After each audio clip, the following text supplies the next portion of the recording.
नमस्कार दोस्तों, स्वागत है आप सभी का विस्निति एकेडमी में। जैसा कि आप सभी जानते हैं, रेलवे ने एनटीपीसी की एग्ज़ाम डेट जारी कर दी है।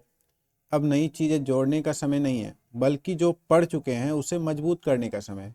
इसलिए आज से हम अल्टरनेट डे पर एनटीपीसी प्रीवियस ईयर क्वेश्चंस का रिवीजन शुरू कर रहे हैं, बिल्कुल सरल तरीके से और एग्ज़ाम हॉल अप्रोच के साथ। मुझे पूरा विश्वास है कि जो भी छात्र इस आखिरी एक महीने में नियमित रूप से हमारी क्लासेस को फॉलो करेगा, भले ही 15 क्लासेस ही पूरी ईमानदारी से देख ले, उसे एग्जाम में निश्चित रूप से बहुत बड़ा फायदा मिलेगा। क्योंकि यहाँ हम सिर्फ सवाल हल नहीं करेंगे, बल्कि हर प्रश्न के पीछे की सोच और कॉन्सेप्ट को समझेंगे। तो चलिए पूरे फोकस के साथ आज का सेशन शुरू करते हैं। तो पहला क्वेश्चन हमारे पास क्या है? पहला क्वेश्चन है, सलील का वेतन 15% घटाया गया। तो कोई भी धनराशि अपने आप में कितना होता है? 100%। तो 100 से घट कर वो कितना हो गया? 15% अगर घटा देते हैं तो फिर 85 हो जाएगा। अब फिर क्या कह रहा है कि बाद में 10% बढ़ा देते हैं। तो अब जो है हमारे पास कितना है? 85। 85 में हम 10% बढ़ा देते हैं, 110%। तो कितना हो जाएगा हमारे पास? 11 पचे 55 का 5 बचा कितना? 5। 11 8 88, 5 93 बटा 10, यानी कि 93.5। अब पूछ क्या रहा है? उसका अंतिम वेतन उसके शुरुआती वेतन से, यानी अंतिम वेतन उसका कितना है? 93.5। उसके शुरुआती वेतन कितना है? 100। शुरुआती वेतन की तुलना में कितने प्रतिशत कम था? तो कम कितना दिख रहा है आपको? 6.5। अब लेकिन ये परसेंटेज में है, यहाँ तो 100 है तो फिर तुरंत बन जाएगा जितना है 6.5%। 6.5 है तो फिर 6.5% हो जाएगा। लेकिन अगर यहीं 120 या कुछ और रहता तो फिर उसको कैसे करते हैं? एक्चुअल में ये परसेंटेज में बनाने के लिए कुछ नहीं करना है। 6.5 है बटा जिससे तुलना कर रहे हैं उसको नीचे रखो। पुरानी वेतन से तुलना कर रहे हैं शुरुआती वेतन से, तो उसको नीचे रखें और 100 से गुना कर दिए। तो ये हमारा परसेंटेज में आंसर ऑप्शन नंबर ए सही है। अगला क्वेश्चन पे चलते हैं। अब क्वेश्चन नंबर 2 क्या कह रहा है कि पहली 14 पूर्ण संख्याओं का औसत ज्ञात करना है। पहली 14 पूर्ण संख्याओं का औसत ज्ञात करना है। तो इसके लिए दो तरीका है। एक तो आपको फॉर्मूला अगर पता है तो ठीक है, नहीं तो कोई बात नहीं। एन फॉर्मूला होता है n-1/2। प्रथम n पूर्ण संख्याओं का औसत का फॉर्मूला क्या होता है? n-1/2। लेकिन हम एग्ज़ाम में क्या होता है कि आपको जो लॉजिक आपको जो समझ में आ रहा है वो तरीका से बना दो। तो पहली 14 पूर्ण संख्या, तो हम सभी को पता है कि पूर्ण संख्या क्या होती है? 0 से शुरू होती है और ये अनंत तक जाती है। तो पहली 14 पूर्ण संख्या बोल रहा है, तो 0 1 2 3 डॉट डॉट डॉट 13 तक ये 14 पूर्ण संख्या ले लिए। तो कह रहा है इसका औसत। हम देख क्या रहे हैं, सब में समान अंतर में बढ़ रहा है, यानी 0 से 1 1 बढ़ा, 1 से 2 बढ़ा, 2 से 3, यानी सब का अंतर 1 है। तो जब सब का अंतर समान हो तो फिर इस तरह का औसत निकालने के लिए क्या करते हैं? पहला संख्या प्लस अंतिम संख्या बटा 2, यानी कि 0 प्लस 13/2। तो कितना आएगा? Option number B. अब अगला क्वेश्चन पे चलते हैं। क्वेश्चन नंबर 3 क्या कह रहा है कि चतुर्भुज ए बी सी डी। जैसे बोला चतुर्भुज, आप बना लो पहले एक चतुर्भुज। चतुर्भुज बना लिए, ए बी सी डी इतना कर लिए। अब आगे क्या बोल रहा है? ए बी 17 है, ए बी 17 कर दिए। B C 8, B C 8, C D कितना? 9, ए डी कितना? 12। उसके बाद एक और दिया हुआ है ए सी। ए सी कितना दिया हुआ है? 15। ए सी कितना दिया हुआ है? 15। अब पूछ क्या रहा है? चतुर्भुज का क्षेत्रफल। अब यहाँ हम क्या देख रहे हैं कि विषम बाहु चतुर्भुज है। अब इसको इसका क्षेत्रफल निकालने के लिए कोई फॉर्मूला ही नहीं समझ में आ रहा है। तो क्या करें? इसका दो तरीका है। या तो आप ये जो है दो त्रिभुज आपको दिख रहा है, एक दिख रहा है क्या? इसको दो भाग में बांट दो त्रिभुज में। एरिया ऑफ त्रिभुज ए बी सी और प्लस एरिया ऑफ त्रिभुज ए डी सी।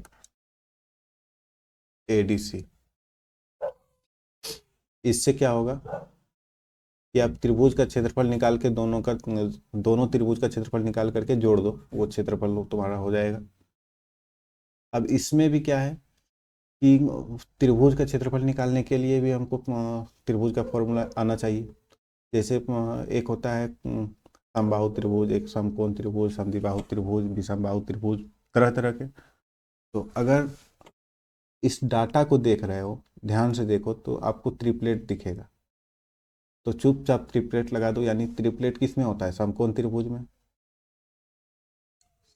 जो बड़ा है उसके सामने कर्ण होता है, यानी जो सबसे बड़ा भुजा है उसके सामने वाला कोण 90 डिग्री होता है। तो इस त्रिभुज के लिए 15 सबसे बड़ा है, तो यहाँ पे 90 डिग्री कर दिए। तो त्रिभुज ABC का क्षेत्रफल क्या होगा? 1/2 गुना 15 गुना 8, क्योंकि त्रिभुज के क्षेत्रफल में, समकोण त्रिभुज के क्षेत्रफल में कर्ण का योगदान नहीं होता है, सिर्फ आधार और लंबाई। त्रिभुज का क्षेत्रफल होता क्या है? आधार गुने लंबाई। तो आधार ये है, लंबाई ये है। और फिर त्रिभुज ADC का क्षेत्रफल में क्या होगा? 1/2 गुने आधार। आधार किसको मानेंगे? किसी को भी मान लो, 12 और 9, और 9 गुना 12। अब इसको काट दो, 2 से काट दिए तो 4, 2 से काट दिए तो 6, तो 15 चौका 60, और इधर कितना आएगा? 9 छक 54। अगर हम इसको ऐड करें तो कितना हो जाएगा? इसको अगर हम ऐड करें तो 4 और 6 5 11, 114। तो इस क्वेश्चन में हम सिर्फ इतना कहेंगे कि आप लोगों को कि कुछ ट्रिपलेट याद रखो। जैसे 3 4 5 होता है एक ट्रिपलेट, 5 12 13 होता है एक ट्रिपलेट, 7 24 25 होता है एक ट्रिपलेट, एक 8 15 17 होता है, फिर 9 40 41 होता है, एक 5, एक होता है 12 35 और 37। ये इतना सारा ट्रिपलेट बहुत इम्पोर्टेंट है। चाहो तो और 10 ऐड कर सकते हो, लेकिन ये सब बहुत ज़रूरी है। एक और याद आया, जैसे 20 21 29, ये अलग है, इसको अलग कर लो। तो इन सब चीज़ों को याद रखा करो। अगर ट्रिपलेट याद नहीं है तो फिर हीरोन फार्मूला से बनाओ, और क्या। अब अगला क्वेश्चन पे चलते हैं। क्वेश्चन नंबर 4 क्या कर रहा है? एक बिस्तर का अंकित मूल्य 517 है, तो किसी बिस्तर का अंकित मूल्य मार्केट प्राइस जो है कितना है? 517 है। अब क्या कर रहा है? जो क्रय मूल्य से 30% अधिक है, यहाँ मूल्य दिया हुआ है और यहाँ परसेंट दिया हुआ है, तो फिर परसेंट दिया हुआ है, तो CP अगर हमारा मान लेते हैं 100% है, तो अंकित मूल्य कितना होगा? 130% होगा। कह रहा है ना कि अंकित मूल्य क्रय मूल्य से कितना अधिक है? 30% अधिक है। अब यदि जो है लाभ प्रतिशत 2 है, 2% है, तो लाभ यानी वो धनराशि जो है, जो भी ये बस बिस्तर है बेचा होगा कुछ पे, यानी सेलिंग प्राइस जो होगा इसका 102 होगा, तभी इसको मतलब 2% का लाभ मिल रहा होगा, क्योंकि लाभ तो क्रय मूल्य पर मिलता है ना, और छूट मिलता है मार्केट प्राइस पर। तो क्या कर रहा है? छूट प्रतिशत। तो छूट प्रतिशत कितना है? तो सीधा सीधा देख रहा है कि मार्केट प्राइस 130 है और सेलिंग प्राइस 102 है, तो कितना का छूट दिया है? 28 रुपये का। किस पर दिया है? मार्केट प्राइस पर। 100% निकाल लो, 0 0 खत्म। और और इसमें क्या होता है ना कि गुना करते समय ऑप्शन को ध्यान में रखते हुए गुना करो। जैसे इसमें क्या देख रहे हैं? मैक्सिमम 2 है, जैसे 13 दूनी 26, तो 2 उतरा माइनस होकर के, अब फिर 0, तो एक बार में 13। अब 21 देख रहे हैं, एक ही में है, आगे जाना ही नहीं है। अगर 21 और कहीं रहता तो फिर अगला पॉइंट पे जाते। इसी तरह गुना किया जाता है एग्जाम में, ये नहीं कि हम पूरा 21.54 लाए उसके बाद आंसर को टिक करें, उतना टाइम नहीं होता एग्जाम में। अब 5 नंबर क्वेश्चन क्या कह रहा है कि राहुल की आयु उसकी पुत्री की आयु से 3 गुना है। तो ये हो गया राहुल और ये हो गया उसकी डॉक्टर। तो पुत्री से 3 गुना है ना, तो पुत्री से 3 गुना है राहुल, कर दिए। अब से 8 वर्ष बाद, तो अब से 8 वर्ष बाद, ये तो वर्तमान ईयर का है, प्रेजेंट ईयर का है। तो अब से 8 वर्ष बाद तुलना जो है, अब क्या कर रहा है, 8 वर्ष बाद तुलना कर रहा है। तो अब करते हैं, क्या कर रहा है, उसकी आयु किसकी आयु, राहुल की चर्चा हुई थी, राहुल की आयु। तो क्या कह रहा है, राहुल की आयु उसकी पुत्री की आयु से 3 गुना है। यहाँ तक तो कर लिए। अब फिर कह रहा है 8 वर्ष बाद, 8 वर्ष बाद उसकी आयु, यानी राहुल की आयु। तो राहुल की आयु कितनी होगी, 3x + 8। उसकी पुत्री की आयु की, उसकी पुत्री की आयु के 2 गुने से 5 वर्ष अधिक है। तो उसकी पुत्री की आयु 8 वर्ष बाद कितनी होगी, इतना। अब कह रहा है उसकी पुत्री की आयु के 2 गुने से 5 वर्ष अधिक है। अब तुलना कर देते हैं। तुलना हम बराबर, जैसे तराजू को हमें रख करके तुलना करते हैं, उसी तरह ये जो इक्वल है तुलना करने के लिए परफेक्ट है। अब इसको सिर्फ सॉल्व करना है। कितना हो जाएगा, 3x + 8 बराबर 2x + 16 + 5। अब देखो 2x इधर लेके चलेंगे तो माइनस होगा, और 3x में अगर 2x घट गया तो x बच जाएगा, और 16 में से ये 8 इधर आके घट गया तो 8, और ये 5 13। x का वैल्यू कितना आया, 13। लेकिन पूछ रहा है क्या, राहुल की आयु। राहुल की आयु कितना है, 3x। तो कितना होगा, 3 × 13 यानी कि 39। अगला क्वेश्चन पे चलते हैं। क्वेश्चन नंबर 6, ये तो सरलीकरण है, बोर्ड मास। मैक्सिमम सरलीकरण बोर्ड मास से ही बनाओ, जब तक कि वो क्वेश्चन ना कहे कि ये इस क्वेश्चन को बोर्ड मास की विधि से नहीं बनाना है। वो साफ साफ लिख देता है बहुत सारे क्वेश्चन में कि ये क्वेश्चन बोर्ड मास तरीका से नहीं बनाए, बोर्ड मास के नियम से नहीं बनाए। तो जब तक वो ना लिखे तब तक हमको क्या करना है, बोर्ड मास के नियम से ही बनाना है। बोर्ड मास का मतलब एक रेकरिंग है, फिर छोटी ब्रैकेट है, और मझली ब्रैकेट है, बड़ी ब्रैकेट है। बी से हो गया ब्रैकेट, ओ से ऑफ, डी से डिवीजन, एम से मल्टीप्लिकेशन, ए से सब्सट्रैक्शन, सॉरी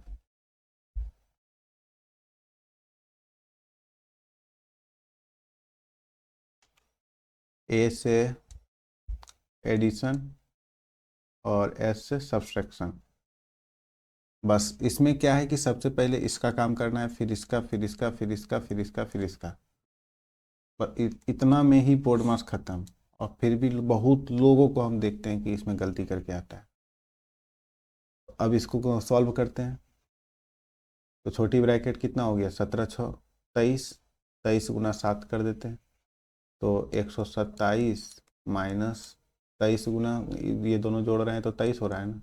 अब 23 × 7 करेंगे, 27 के 1 बचा कितना, 2, 7 दूनी 14, 14 2 16 प्लस 93। अब देखो इसमें जो जो जोड़ है उसको इकाई अंक जोड़ते जाओ, घटाते जाओ। जैसे कि ये प्लस में है, ये भी प्लस में है, तो 3 और 7 10, 10 में से 1 घटेगा तो कितना होगा, 9। फिर इसका कितना है, 9, और फिर 2 11, 11 में से 6 घटा तो कितना हो बचे, 5। अब कोई बच रहा है क्या, एक में से 1 घटा तो 0, पानी खत्म। 59। अब अगला क्वेश्चन पे चलते हैं। क्वेश्चन नंबर 7 है कि एक आदमी को 7 घंटे में, यानी टोटल समय दिया हुआ है 7 घंटा, 7 घंटे में दूरी कवर कर रहा है कितना, 519 किलोमीटर। यदि वह इस दूरी का 2/3 5/7 समय में, यानी जो समय ये यूज कर रहा था 7 घंटा टोटल समय, उसका 5/7 यूज कर लिया है, इतना में तय करता है, तो शेष समय में शेष दूरी तय करने के लिए उसकी चाल क्या होगी। तो कितना सिंपल क्वेश्चन है। कि शेष समय हमारे पास कितना बचा है, शेष समय 2/7 बचा है, और शेष दूरी क्या है, तो 1/3 बचा है। अब बना लेते हैं, चाल पूछ रहा है ना, चाल बराबर होता क्या है,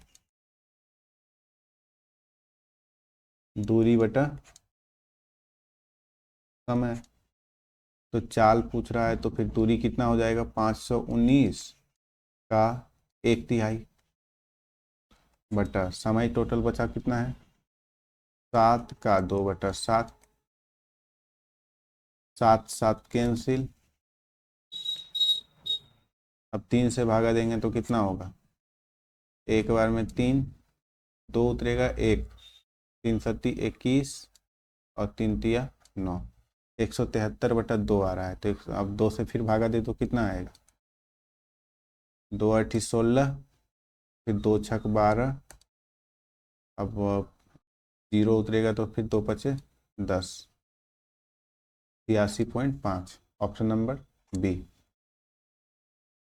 उसके बाद अगला क्वेश्चन पे चलते हैं, क्वेश्चन नंबर 8। क्वेश्चन नंबर 8 क्या कह रहा है कि किरण अपनी आय का 45% खर्च करती है, तो आय होगा क्या, आय तो 100 होगा ना, वो खर्च कितना कर रही है, 45। अब 100 में हम 45 खर्च कर दिए तो वह बचत कितना कर रही है, 55। अब क्या कह रहा है कि यदि वह 66,000 रुपया बचाती है तो उसकी आय कितनी है। तो सिंपल है, परसेंटेज में दिया हुआ है यहाँ पर 55% बचाती है, रुपया में भी दिया हुआ है तो 100% पूछ रहा है, सिंपल। तो 55% बराबर 63,000, तो 1% बराबर कितना हो जाएगा, 63,000 बटा 55। तो 100% पूछ रहा है, 100% निकालने के लिए सिर्फ 100 से गुना कर देंगे। अब इसको काट दो, 11 पचे 55, 11 छक 66, 5 से काट दिए, 20 पंचे 100। अब देखो 6 दूना 12, अब कितना शून्य बच गया है, 1 2 3 4, 1 2 3 4, 1,20,000 इसमें है, ऑप्शन नंबर सी। अगला क्वेश्चन पे चलते हैं, क्वेश्चन नंबर 9। क्वेश्चन नंबर 9 क्या कह रहा है कि इसे सॉल्व करना है, इसे सरल करें। तो इसे सरल करने के लिए अगर आपको नहीं दिख रहा है कि ये तो ठीक है 10 का पावर 4 करके तोड़ लेंगे, लेकिन ये किसका क्यूब है, ये तो पता होना चाहिए ना। अगर नहीं है तो फिर मतलब घनमूल निकालने का सबसे आसान तरीका बता रहे हैं। जैसे घनमूल से वो मतलब किस संख्या का घनमूल है वो पता करना है। तो जैसे ये यहाँ पे कितना है, 58 32 है ना, तो बस कुछ नहीं करना है कि लास्ट का 3 डिजिट जो है वो एक साइड कर लेना है, और इधर जितना भी बचा है एक साइड कर लो। उसके बाद ये तीनों को अलग करके बस अंतिम डिजिट को क्यू कर दो। 2 का क्यू कितना होता है, 8। और ये जो है इसका काम बस इतना ही था, ये तीनों डिजिट का अलग करके और फिर लास्ट डिजिट को क्यूब करना, बस इतना ही काम था ये तीनों अंक का।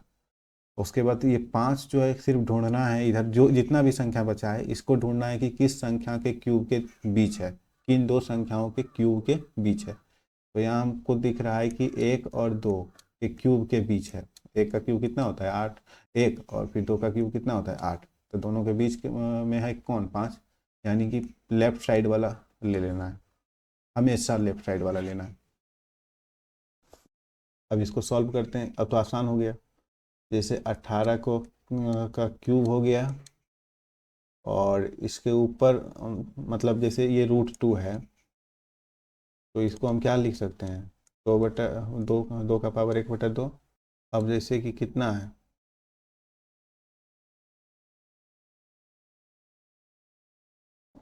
2 क्यूब √3, इतना बराबर किसको इसको किस तरह से लिखेंगे, 2 का पावर 1/3। तो ठीक है यहाँ भी उसी तरह लिखेंगे 1/3। अब बट्टा में लिख देते हैं 10 का पावर 4 गुना 1/4। अब गुना कितना है 5/58, और गुना 78। अब देखो कट जाएगा सब कुछ, ये और ये खत्म, 4 4 खत्म, 18 1 18, 18 54, 5 1 25, 5 दूनी 10 और 3 दूनी 6, 6 से काटेंगे तो 13 6 78। आंसर कितना सिंपल तरीका से निकल गया। अब क्वेश्चन नंबर 10। क्वेश्चन नंबर 10 में क्या कह रहा है कि 2x - 5y का होल स्क्वायर प्लस इतना का होल स्क्वायर प्लस इतना इतना को सरल करना है, ये भी सरल करना है।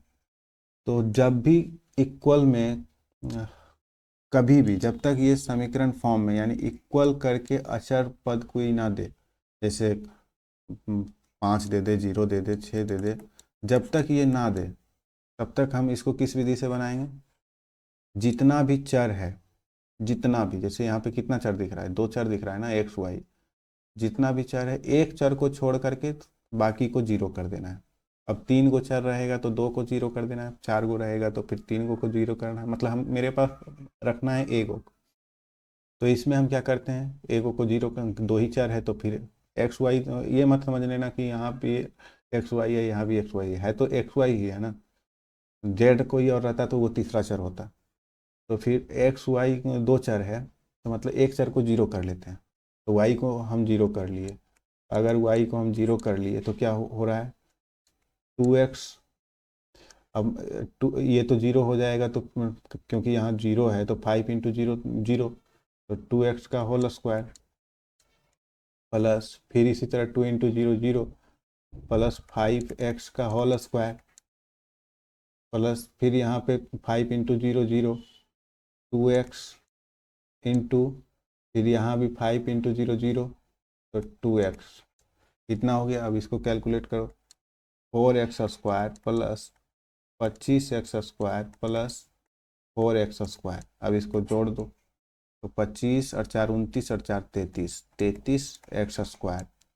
अब ऑप्शन नंबर मिला लेते हैं, किस में है 33x स्क्वायर, इसमें है, इसमें माइनस में है और इसमें तो 34 34 है, तो हमारा आंसर क्या होगा ए। अगर डाउट है या फिर मतलब यहाँ भी 33 रह जाता प्लस में तो हम क्या करते, एक बार वो एक्स को 0 करके देखते, वाई का मान जो निकलता और उसमें हमारा आंसर दिख जाता। अगर हम अभी एक्स बराबर 0 करके देखें तो पक्का वहाँ 4y स्क्वायर आएगा। तो इसी तरह बनाते हैं। अब अगला क्वेश्चन पे चलते हैं।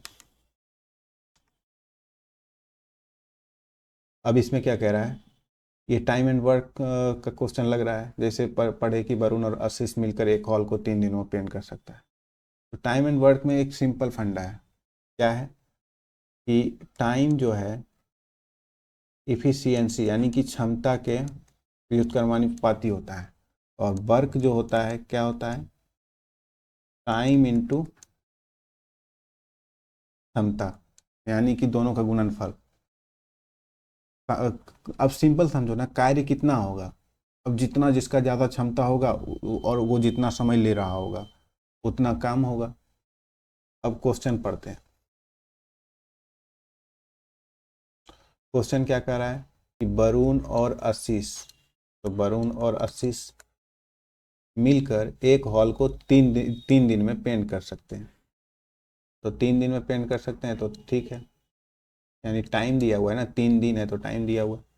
वरुण अकेले इसे 7 दिनों में पेंट कर सकता है, वरुण अकेले इसे 7 दिनों में पेंट कर सकता है, ठीक है। तो आशीष अकेले ऐसे 4 हॉल को, यानी कि ये तो एक हॉल का काम हो रहा है यहाँ पे, अब 4 हॉल करवाना चाह रहा है आशीष से, तो जब तक आशीष का क्षमता नहीं निकलेगा तब तक तो बन नहीं पाएगा। तो कैसे निकालेंगे क्षमता, तो सबसे पहले ये टोटल काम निकाल लो, कितना काम हो रहा है। काम निकालने के लिए क्या करते हैं, एलसीएम लेते हैं टाइम का। तो एलसीएम ले लिए, कितना आया 21।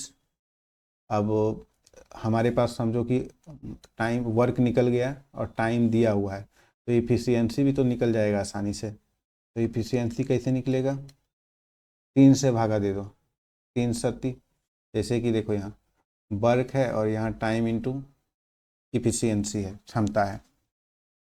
तो अगर वर्क में हम समय से भागा दे रहे हैं तो क्या निकल रहा है, क्षमता। तो वर्क हमारे पास 21 है, समय हमारे पास 3 है, भागा दे देंगे तो कितना निकलेगा 7, और 7 में अगर हम 21 से भागा दे दिए तो कितना निकला 3। अब यहाँ देख रहे हैं क्या कि हमको चाहिए आशीष का क्षमता ना, लेकिन यहाँ वरुण का अकेला है, वरुण का अकेला 3 है, और यहाँ वरुण और आशीष मिल करके 7 है। तो वरुण आशीष में वरुण कितना है, 3 है, और आशीष का कितना हो जाएगा, 4 हो जाएगा। जैसे ही 4 निकला, अब बनाते हैं। तो काम क्या करवाना चाह रहा है, 4 ऐसे हॉल। तो एक हॉल कितना है, 21, तो 4 हॉल कितना हो जाएगा, 21 गुना 4 बराबर आशीष का क्षमता। आशीष का क्षमता कितना है, आशीष से काम करवा रहे हैं ना, आशीष का क्षमता 4 है। समय कितना लगेगा नहीं मालूम, टी लिख दो, 4 से कट गया 4, टी बराबर कितना आया, 21। इस तरह से बनाते हैं। अब अगला क्वेश्चन पढ़ते हैं। अगला क्वेश्चन क्या है कि दो संपूरक कोण में सबसे बड़ा कोण छोटे कोण से 28 डिग्री अधिक है। बड़ा कोण छोटे कोण से 28 डिग्री अधिक है। एक होता है समपूरक और एक होता है पूरक। पूरक क्या होता है कि दो कोणों का योग 90 डिग्री, और समपूरक में क्या होता है कि दो कोणों का योग 180 डिग्री। इससे भी भर भर के क्वेश्चन आता है, जो कि इतना साधारण है कुछ कहने का नहीं। तो अब बनाते हैं क्वेश्चन। जैसे क्वेश्चन क्या कर रहा है, दो संपूरक कोण में सबसे बड़ा कोण छोटे कोण से 28 डिग्री अधिक है। तो एक कोण अगर x है तो दूसरा कोण कितना होगा, x प्लस 28। अब दोनों कोणों का योग हम कर दे तो कितना हो जाएगा, 180। तो 2x बराबर कितना हो जाएगा, 180 माइनस 28। तो 2x बराबर 180 में से अगर 28 घटाएंगे तो कितना आएगा, 152। और x बराबर कितना हो जाएगा, 2 सती 14, 2 छक 12, 76 डिग्री। हमारा छोटा कोण निकल गया 76 डिग्री। अगला क्वेश्चन पे चलते हैं। 13 नंबर क्वेश्चन क्या कह रहा है, क्वेश्चन कह रहा है कि दीवार के सहारे टिकी एक सीढ़ी। ये हमारा दीवार है, इसके सहारे एक सीढ़ी टिका हुआ है जो क्षैतिज ग्राउंड के साथ थीटा कोण बनाती है। थीटा कोण बनाती है, इस प्रकार बनाती है कि टेन थीटा बराबर 15/8। और ये थीटा क्या है, टेन थीटा बराबर 15/8। जैसे 15/8 बोला टेन थीटा है, तो टेन थीटा बराबर होता क्या है, लंब बटा आधार। तो थीटा के सामने हो जाएगा लंब, लंब यानी 15, आधार हो जाएगा कितना, 8। अब दूसरा स्टेटमेंट पढ़ते हैं। यदि दीवार से सीढ़ी के शीर्ष की ऊंचाई 30 मीटर है, दीवार से सीढ़ी के शीर्ष यहाँ से यहाँ तक कितना है, 30 मीटर है। तो पूछ रहा है क्या, तो दीवार से सीढ़ी के पाद की दूरी ज्ञात करें। दीवार से सीढ़ी के पाद की दूरी ज्ञात करें, यह वाला पूछ रहा है। तो इसको निकालने के लिए तो यहाँ तो साफ साफ अब दिख रहा है ना कि इधर 15 अनुपात का वैल्यू दिया हुआ है, कितना, 30। तो 1 अनुपात बराबर कितना होगा, 2। तो 8 बराबर कितना होगा, 2 गुना 8 यानी कि 16। Option number A. अब अगला क्वेश्चन पे चलते हैं। ये तो बहुत ही सिंपल है, इसमें टाइम वेस्ट नहीं करते हैं। 7.5/19.5 बराबर 16/x लिखते हैं, और इसको गुना करते हैं। 5 से काटेंगे तो कितना, 5 तिया 15, 5 9 45। 5 से कितना होगा, 15 5 75। अब क्रॉस मल्टीप्लिकेशन कर देते हैं। तो 15 गुना x बराबर 16 गुना 39। अब x का वैल्यू कितना हो जाएगा, पहले 16 गुना 39 कर लेते हैं। 16 44 से बचा कितना, 14, और 16 48। दोनों को ऐड कर देते हैं। 8 4 12 के 2 बचा कितना, 1 4 2 6, यानी कि 62 624/15। अब x का वैल्यू कितना निकलेगा, भागा दे दो। अब ये भागा देते हुए वहाँ ध्यान देंगे और भागा भी देंगे, तो 15 चौका 60, दो माइनस घट करके आया है और फिर 4 उतरा, तो एक बार में 15, फिर 14 में से 5 घटा तो 9। अब पॉइंट लगेगा तो फिर 0 उतारेंगे, तो 15 छक्का 90, 41.6, ऑप्शन नंबर ए। अगला क्वेश्चन पे चलते हैं। क्वेश्चन नंबर 15 क्या कह रहा है कि 2 वर्ष के लिए एक धनराशि 16% वार्षिक ब्याज दर से साधारण ब्याज और वार्षिक रूप से संयोजित चक्रवृद्धि ब्याज के बीच का अंतर 797 है, तो वह धनराशि ज्ञात करना है, यानी मूलधन निकालना है। इसके लिए एक एकदम छोटा सा फॉर्मूला है क्या, कि डी बराबर यानी अंतर बराबर मूलधन गुने दर बटा 100 का पावर 2। अगर ये याद है तो ठीक है, नहीं तो फिर भी बनेगा। अगर ये याद है तो थोड़ा जल्दी बनेगा, और नहीं तो फिर जैसे साधारण ब्याज 16% का 2 वर्ष के लिए कितना होगा, 32%, और चक्रवृद्धि ब्याज 2 वर्ष के लिए 16% का कितना होगा, 32.256। अब दोनों में अंतर कितना है, 2.256%। अब 2.256% बराबर इतना करे, या तो फिर इस पर मान रखते, अगर हमको ये याद है तो इसी पर रख देते हैं। तो 797 बराबर P इंटू दर कितना दिया हुआ है 16/100 का पावर कितना हो जाएगा 2।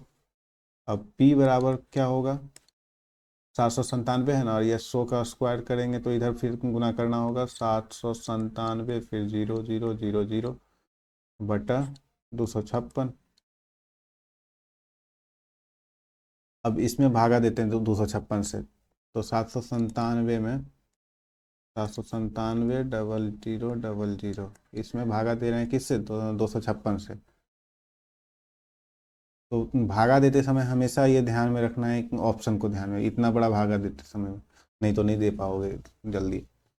तो 3 बार में लगाते हैं तो कितना होगा, 6 18 का 8 बचा कितना, 1 5 15 16 6 बचा कितना, 1 3 6 1 7, तुरंत हो जाता है, उतना टाइम नहीं लगता है बस।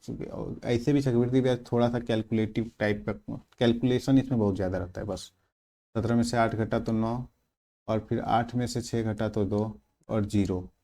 अब 0 उतर रहा है, एक बार में लगाएंगे कितना 256, 10 में से 6 घटा तो कितना 4, और फिर 8 में से 5 घटा तो 3, और फिर अब एक 0 उतरेगा, तो फिर एक बार में लगाएंगे तो कितना होगा 256, 10 में से 6 घटा तो 4, फिर 13 में से 5 घटा तो 8, अब फिर एक 0 उतरेगा, तो फिर जैसे 768 लगाए थे तो उसी तरफ फिर लगाते हैं 3 बार में, 768, 10 में से 8 घटा तो 2, फिर 13 में से 6 घटा तो 7, अब कुछ नहीं, अब एक 0 और बचा है उसको उतार लेते हैं।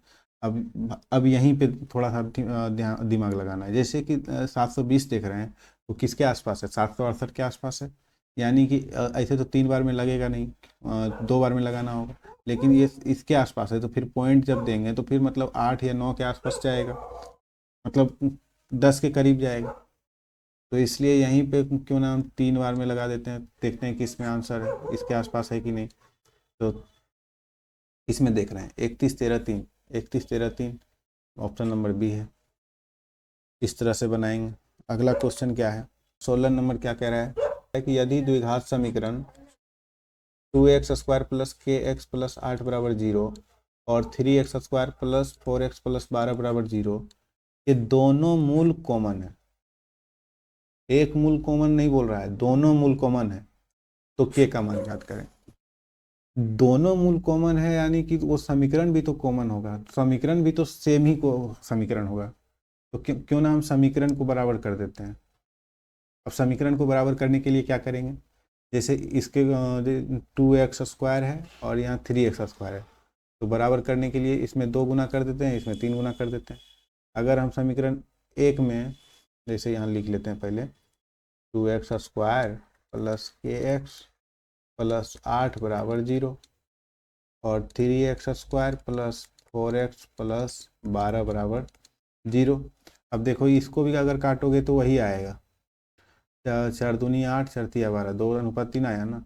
तो बस कुछ नहीं करना है, समीकरण को ही इक्वल कर दो। तो इक्वल करने के लिए क्या करना होगा, गुना कर दो, इसमें 3 से और इसमें 2 से। तो कितना हो जाएगा, 3×2=6x² प्लस 3kx प्लस 8×3 = 24 बराबर 0। और ये हो जाएगा 6x² प्लस 4×2=8x प्लस 12×2=24 बराबर 0। अब देख रहे हैं क्या, समीकरण इक्वल हो गया। अब ये वाला भी तो इक्वल ही होगा ना, जिस तरह 24 24 है, 6 6 है, तो फिर ये भी तो इक्वल होगा। तो इसमें देख रहे हैं कितना, 3k बराबर इधर ये समीकरण में 3k है x का गुणांक, और इसमें कितना है 8 है x का गुणांक। तो k का मान कितना आया, 8/3। इसको वहाँ एग्जाम में 5 सेकेंड से 10 सेकेंड में कर सकते हो। Option number A. अब अगला क्वेश्चन पे चलते हैं। क्वेश्चन नंबर 17 क्या कह रहा है कि एक डीलर जो है 63,000 रुपये प्रति ड्रायर की दर से 2 ड्रायर बेचता है। यानी कि इससे साफ पता चल रहा है कि दोनों का विक्रय मूल्य समान है। और अगला स्टेटमेंट कर रहा है क्या, मतलब पहला स्टेटमेंट से क्या पता चला कि दोनों का एसपी जो है इक्वल है।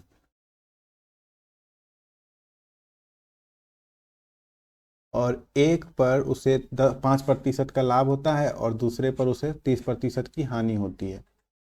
तो पूरे लेन देन में उसका हानि प्रतिशत ज्ञात करना है। तो अगर एक पर 5% के मान लेते हैं कि वस्तु एक है ये, और एक दूसरा वस्तु है, तो एक पर इसे 5% का लाभ हुआ। तो 5% का मतलब 1/20, यानी वह 20 रुपया में खरीदा होगा, बेचा कितना में होगा, 21 रुपया में। सीपी 20 होगा, 21 होगा उसका एसपी, अभी तो फायदा हुआ होगा 5%। और दूसरा क्या है 30%। 30% यानी कि 3/10, यानी वह 10 रुपया में खरीदा होगा, 7 रुपया में बेचा होगा, तब उसे 30% का हानि हो रहा होगा। लेकिन यहाँ साफ साफ बोल रहा है कि दोनों का विक्रय मूल्य क्या है, समान है। और वो कैसे पता चल रहा है, 63,000 रुपये प्रति ड्रायर की दर से बेच रहा है। तो यहाँ देख रहे हैं 21 है, यहाँ 7 है, तो इक्वल करना होगा। तो इक्वल करने के लिए इसमें गुना 3 कर देते हैं। अगर हम गुना 3 कर दें तो कितना हो जाएगा, 7×21 और इधर 10×30। तो सीपी हमारा कितना निकल गया पूरे लेन देन में, 20 रुपया इधर खरीदे, 20 रुपया में पहला वस्तु और 30 रुपया में इधर, तो टोटल 50 रुपया। और इधर 21 रुपया इसका है, फिर 21 रुपया इसका है, तो दोनों वस्तु का विक्रय मूल्य कितना हो गया, 42 रुपया। तो हम 50 रुपया में खरीदे, 42 रुपया में बेचे, तो कितना हानि हो रहा है, 8 रुपया का हानि हो रहा है। किस पर होगा, क्रय मूल्य पे।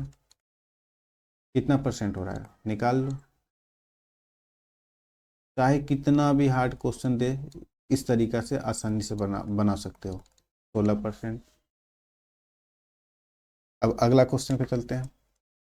ये तो बहुत साधारण क्वेश्चन है, इसको तो सिंपल तरीका से पहले क्या करेंगे, जहाँ जहाँ 8 दिख रहा है उसको सिंपल जोड़ लेते हैं। 2 और 1 3, 3 और 1 4, कितना 2 और 1 3, 3 और 3 6, 6/8 प्लस बच गया हमारे पास कितना, 5/16, और माइनस बच गया 2। अब इसको जोड़ ले लो, एलसीएम आएगा 16, 8 दूनी 16, 6 दूनी 12, 16×1 = 16, फिर 5×1 = 25। फिर यहाँ कुछ नहीं है तो एक है, एक से भागा देंगे 16, 16 से गुना करेंगे 2 में, कितना 16 दूनी 32।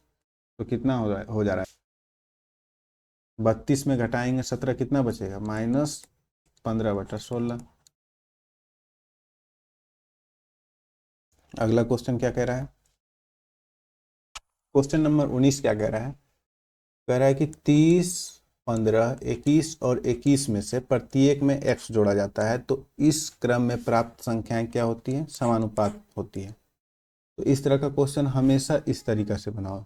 अगर छोटा अनुपात है तब तो फिर मतलब सब में x x जोड़ करके निकाल सकते हैं, लेकिन अगर बड़ा अनुपात है तो बस उसमें कैलकुलेशन में थोड़ा लंबा हो जाता है। तो 30, 15, 21 और 11, 11 है भाई। कितना है, 11 है। तो ये दोनों का, पहले दोनों का अंतर ले लो, कितना आया 15। फिर लास्ट के दो टर्म का अंतर ले लो, कितना आया 10। अब काट दो, इसको अनुपात में ले आओ, 5 तिया 15 अनुपात 5 दूनी 10। अब ये दोनों का अंतर, ये अनुपात का अंतर, 3 में से 2 घटा तो कितना, एक अनुपात का वैल्यू जो आएगा वही हमारा आंसर होगा। और ये आएगा कैसे, तो कुछ नहीं करना है, बस पहले जो संख्या है क्रॉस गुना करना है। फिर 30 दूनी 60 में से माइनस कर देंगे किसको, ये 3 को क्रॉस बोले हैं तो मतलब इसका शुरू वाले शुरुआत का ये वाला टर्म से गुना करना है, और लास्ट के वाले अनुपात का पहला को इसके पहला से गुना करना है। तो 21 दिया 63। तो कितना होगा, एक का वैल्यू -3, यानी x का वैल्यू निकल गया कितना, -3। अब मतलब क्वेश्चन कह क्या रहा है, यदि 6x अनुपात y समानुपात y अनुपात 3x - 9 है, तो जहाँ y जो है बड़ा है 0 से, तो y का मान निकालना है। तो कैसे निकालेंगे, रख दो मान सिर्फ।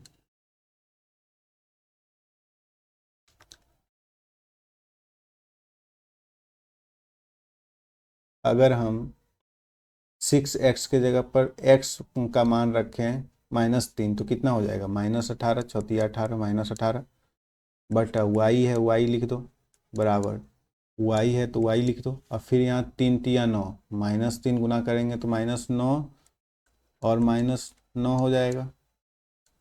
अब फिर क्रॉस मल्टीप्लिकेशन कर दो, y² बराबर -18 गुना -18 करेंगे तो कितना हो जाएगा, माइनस माइनस ख़त्म हो जाएगा, और 18 गुना 18 को रख लो, तो y का वैल्यू कितना निकलेगा, 18। Option number B. और ये अगर समझ में नहीं आता, अगर छोटा अनुपात रहता तब तो फिर कोई दिक्कत ही नहीं था, कि मतलब छोटा अनुपात रहता तो 30 प्लस x करते बटा 15 प्लस x करते बराबर 21 प्लस x करते और 11 प्लस x करते, इस तरीक़ा से बना लेते हैं। और अगर ये वाला नहीं पूछता है कुछ एक्स्ट्रा, तब तो ऑप्शन से भी चेक करके देख लेते हैं, लेकिन अगर इस तरह दे दे तो ज़्यादा प्रयास करो कि ये मेथड से बना लो। अगला क्वेश्चन पे चलते हैं। क्वेश्चन नंबर 20 क्या कह रहा है कि यदि दो संख्याओं का अनुपात 5:3 है तथा उनके एलसीएम और एचसीएफ का गुणनफल 135 है, तो एलसीएम और एचसीएफ के व्युत्क्रमों का योगफल क्या क्या होगा। तो फिर क्या करेंगे, पहले दोनों संख्या का गुणनफल कितना होता है, दोनों हम पढ़े हुए हैं एचसीएफ और एलसीएफ में कि दोनों संख्याओं का गुणनफल इक्वल होता है किसके, एलसीएम इंटू एचसीएफ। तो एलसीएम इंटू एचसीएफ तो दिया हुआ 135, तो रख दिए। तो इसमें क्या होगा, कट जाएगा, 5 तिया 15 नमा कितना होगा 135, तो x² बराबर 9, तो x बराबर कितना निकला 3।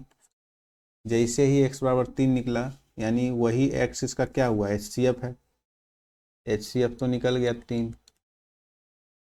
अब एलसीएम निकालना है, एलसीएम निकालने के लिए पहले संख्या ले लो। तो 5 तिया 15 और 3 तिया 9, इसका एलसीएम कितना आएगा, 15 9 का एलसीएम 45। अब जैसे ही एलसीएम और एचसीएफ निकल गया, जैसे ही एचसीएफ और एलसीएम निकला, पूछ रहा है क्या, व्युत्क्रमों का योगफल, व्युत्क्रम कर दो, 1/3 प्लस 1/45, प्लस में साथ साथ ऑप्शन भी देखते जाना है। जैसे कि नीचे देख रहे हैं 85 है, 73 है, 61 है, 45 है। अभी इसका एलसीएम लेंगे तो 45 ही आएगा ना नीचे, तो ऑप्शन नंबर ए। और अगर करना है तो कर लो, एलसीएम लेंगे तो कितना आएगा, 45 आएगा। फिर 3 से 15 बार में 15 दिया 45, यानी 15 प्लस 1 यानी कितना आएगा, 16/45। अब अगला क्वेश्चन पे चलते हैं।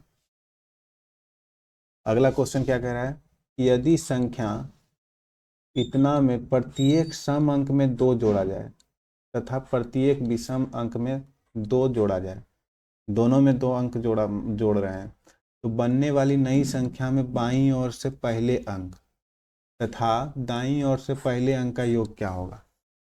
तो जब दोनों में दो ही जोड़ना है, सम हो या विषम हो, लेकिन पूछ क्या रहा है कि बाईं ओर से पहले अंक। तो बाईं ओर क्या है, बाईं ओर है इधर और दाईं ओर हुआ ये। तो बाईं ओर से पहले अंक, बाईं ओर से पहले अंक कितना है, 5 है। 5 में 2 जोड़ेंगे तो कितना हो जाएगा, 7। और दाईं ओर से पहले अंक, दाईं ओर से पहले अंक 3 है।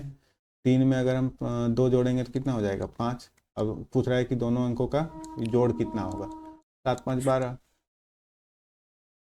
अब अगला क्वेश्चन पे चलते हैं। ये क्वेश्चन फिर एकदम सिंपल क्वेश्चन है। दो समपूरक कोणों में सबसे बड़ा कोण छोटे कोण से 50 डिग्री अधिक है। तो एक कोण x है तो दूसरा कोण कितना हो जाएगा, x + 50। अब दो हम जानते हैं समपूरक कोणों का योग कितना होता है, 180 डिग्री। तो 2x बराबर कितना हो जाएगा, 180 में से 50 घट जाएगा, 130 डिग्री। x बराबर 65 डिग्री। तो छोटा कोण पूछ रहा है 65 डिग्री। अगला क्वेश्चन क्या है, क्वेश्चन क्या है, यदि ईश्वर नाभ से धारा की विपरीत दिशा में, धारा की विपरीत, अब तो समझ में आ गया होगा, तो धारा के विपरीत है यानी x - y करना होगा, जिसमें x नाभ है और y धारा है। तो x - y बराबर चाल बराबर क्या होता है, दूरी बटा समय, 721/42 कर लो बस। और 721 किलोमीटर की दूरी तय करता है, और उसे धारा की दिशा में इस दूरी को यानी सेम दूरी को, तो धारा की दिशा में कितना हो जाएगा, x + y।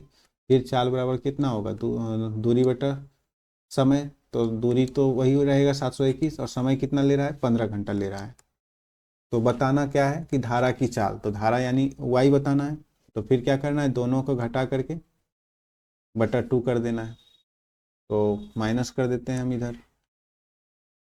तो हम इसको काट देते हैं, 7 से काट देंगे, 7 7 42, और एक बार में 7 0 7 21।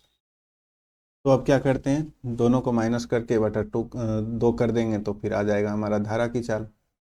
तो सब बड़ा कौन है, धारा जिस दिशा में जा रहे हैं उस दिशा वाला चाल तो ज़्यादा रहेगा। तो 721/15 माइनस 103/6।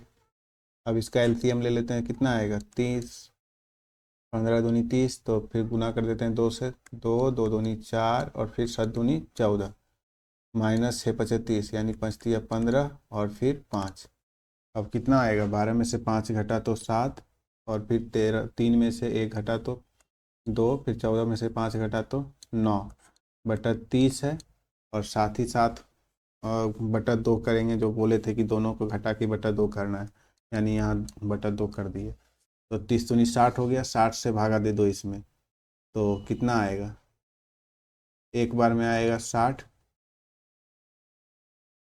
927 में अगर हम 60 से भागा दे देते हैं तो एक बार में क्या आएगा, 60, 2 3 और 7, तो 6 5 30 आएगा 5 बार में, 27, यानी 15 पॉइंट समथिंग आएगा। तो 15 पॉइंट समथिंग किस में है, B number, option number B answer. अब अगला क्वेश्चन पे चलते हैं।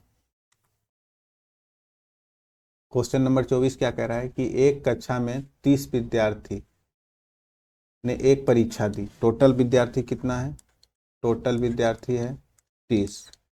अब इसमें कह क्या रहा है कि 12 विद्यार्थियों का औसत स्कोर 60 है। तो 12 विद्यार्थियों का औसत स्कोर 60 है, ठीक है। और बाकी विद्यार्थी, तो बाकी कितना बच गया, 30 में से 12 घट गया, यानी 18 विद्यार्थी का औसत कितना दिया हुआ है, 62 है। तो कह रहा है कि कक्षा का औसत स्कोर कितना होगा, पूरा कक्षा यानी 30 स्टूडेंट का पूछ रहा है। तो हम देख रहे हैं क्या, 60 है इधर पे 12 स्टूडेंट का, और यहाँ कितना है 18 स्टूडेंट का 62, यानी इससे कितना ज़्यादा है, 2 ज़्यादा है। और टोटल कितना कितना स्टूडेंट पे ज़्यादा है, 18 स्टूडेंट पे है ना, तो 18 गुना कर देते हैं, यानी टोटल कितना ज़्यादा है, 36 ज़्यादा है। 36 ज़्यादा है, इसको हम इक्वल कर देते हैं, यानी 30 स्टूडेंट में डिवाइड कर देते हैं। तो 30 स्टूडेंट में जैसे ही डिवाइड किए तो कितना आएगा, बढ़ती है 36, और 10 से भागा देंगे तो फिर 1.2, यानी इतना ज़्यादा निकला। तो सब में बराबर इक्वल इक्वल 60 तो बट गया ही, 60 तो बट गया था। अब प्लस में 1.2 कर देते हैं, यानी कितना होगा, 61.2। Option number A. अगला क्वेश्चन पे चलते हैं। क्वेश्चन नंबर 25 क्या कह रहा है कि पाइप ए एक टैंक को 18 मिनट में भर सकता है। पाइप ए जो है 18 मिनट में भर सकता है, यानी भर रहा है, प्लस कर दिए। और पाइप बी जो है उसे पूरी तरीके से भरे हुए टैंक को 20 मिनट में खाली कर सकता है। तो 20 मिनट में खाली करता है, यानी माइनस हो जाएगा। शुरू में पाइप ए को खोला जाता है।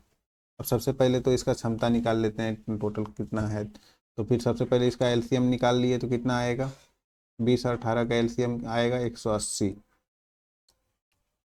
अब 18 से भागा देंगे 180 में कितना आएगा, 10। क्षमता प्लस में है। और 20 से भागा देंगे तो कितना आएगा,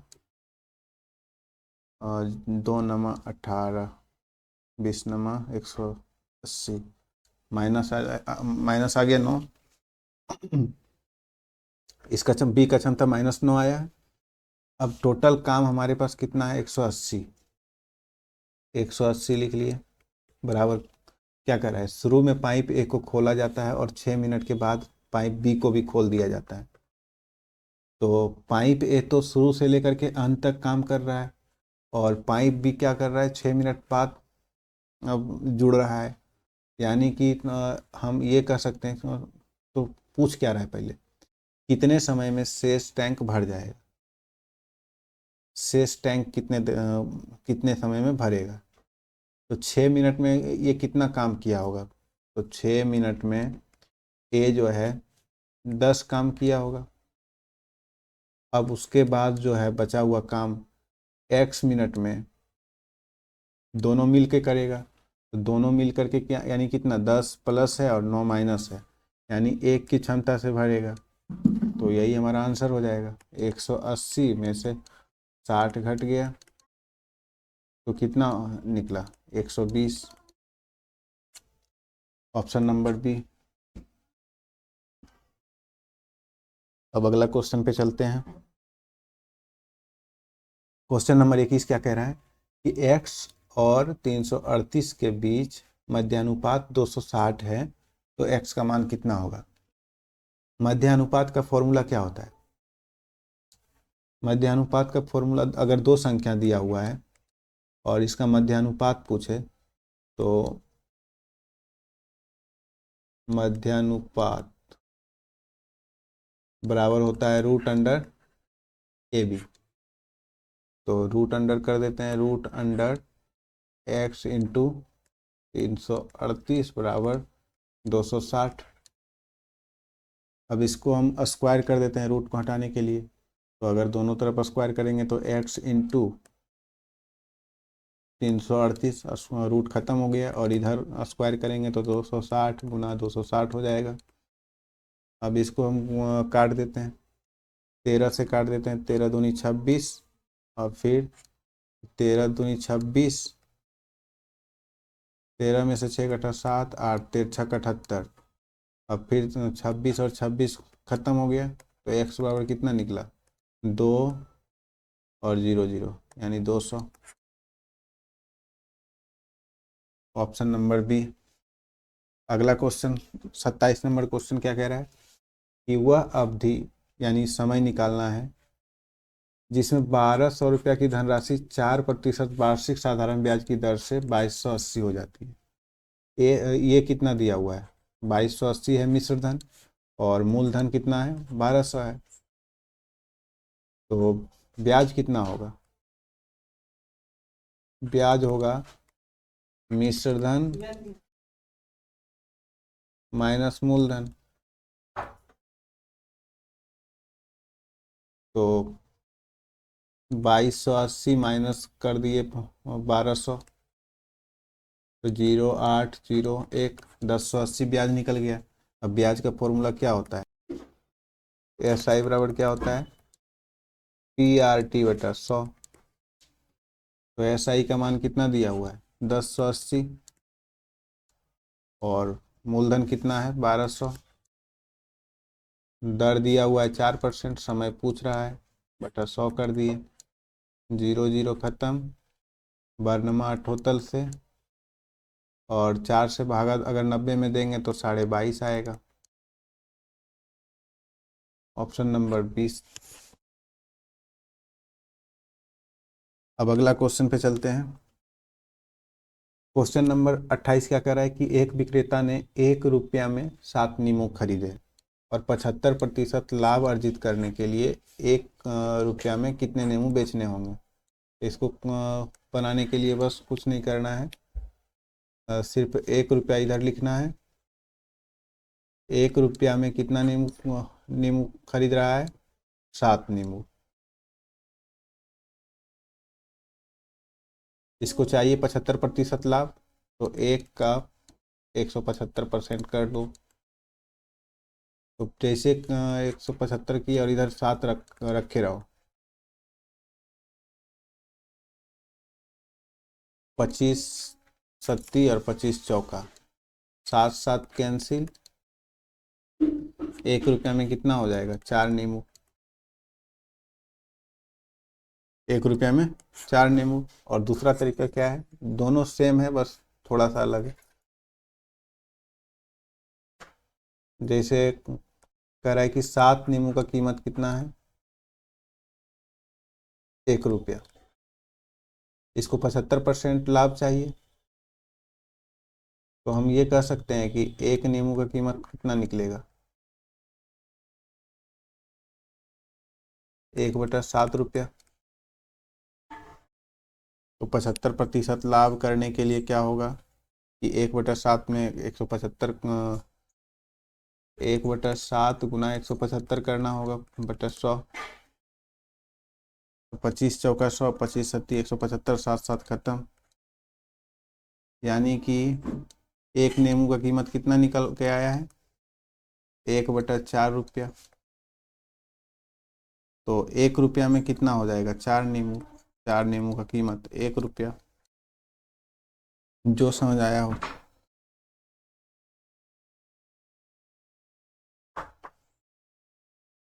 जो अच्छा लगे उस तरीका से बना लो।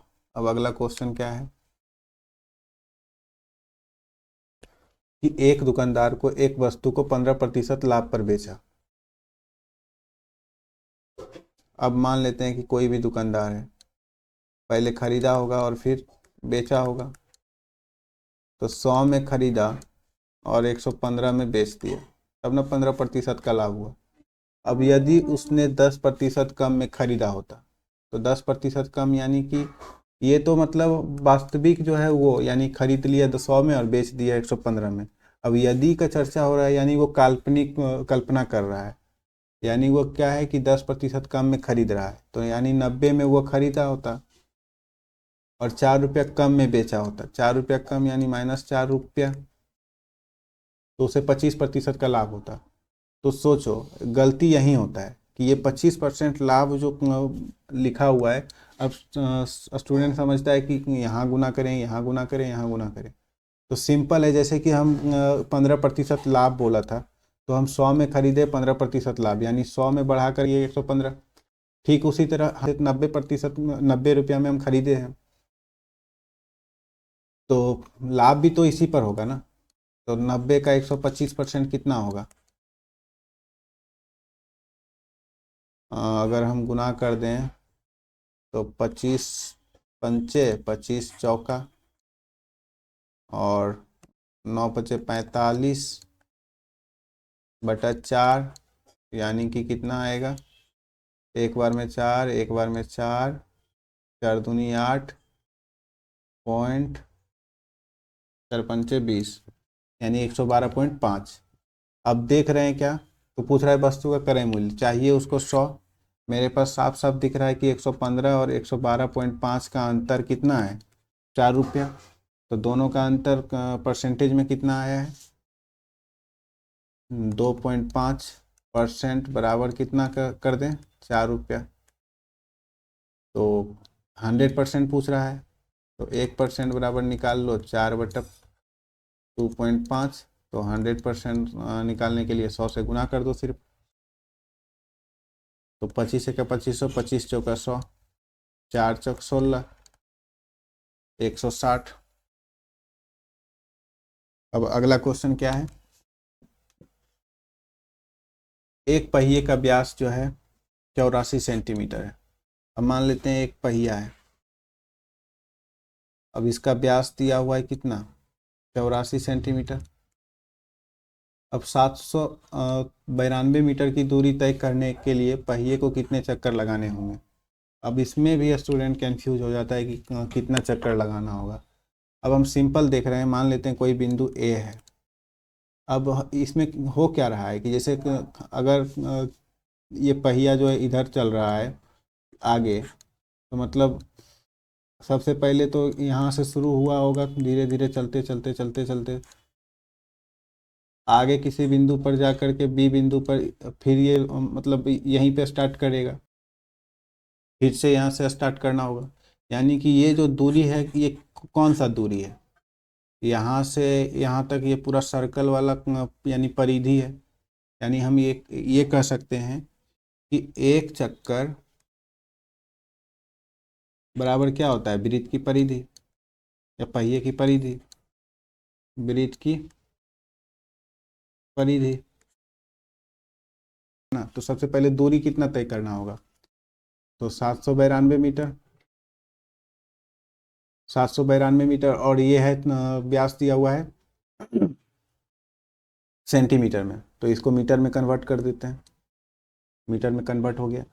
अब हम समझ रहे हैं कि एक चक्कर जो है इतना दूरी है, हमको तय करना है लगभग कितना, 792 मीटर। तो मतलब एक चक्कर है इतना दूरी, तो फिर मतलब 792 मीटर दूरी तय करने में कितना चक्कर लगाएंगे, यानी इतना इतना इतना करके कितना चक्कर होगा। तो इससे हम भागा दे देते हैं सिर्फ 792 में। तो ये चक्कर निकालने के लिए क्या करना होगा, 2πr, तो यानी 2 × 22/7, 7 को हम ऊपर गुना कर देते हैं, और आर का मान कितना हो जाएगा, 84/2, यानी कि 42। अब कैलकुलेशन सिर्फ बच गया है, इसको भागा दे देते हैं किससे, 11 से। सबसे पहले तो 7 से 7 छक 42 कट गया। अब फिर 11 दूनी 22, 11 सत्ती 77, 11 दूनी 22। अब कितना होगा, 6 दूनी 12 दूनी 24, 24 दिया 72, कितना निकला, 300 चक्कर। इसी के साथ आज का सेशन समाप्त होता है। उम्मीद है ये पसंद आया होगा। मिलते हैं अगले क्लास में।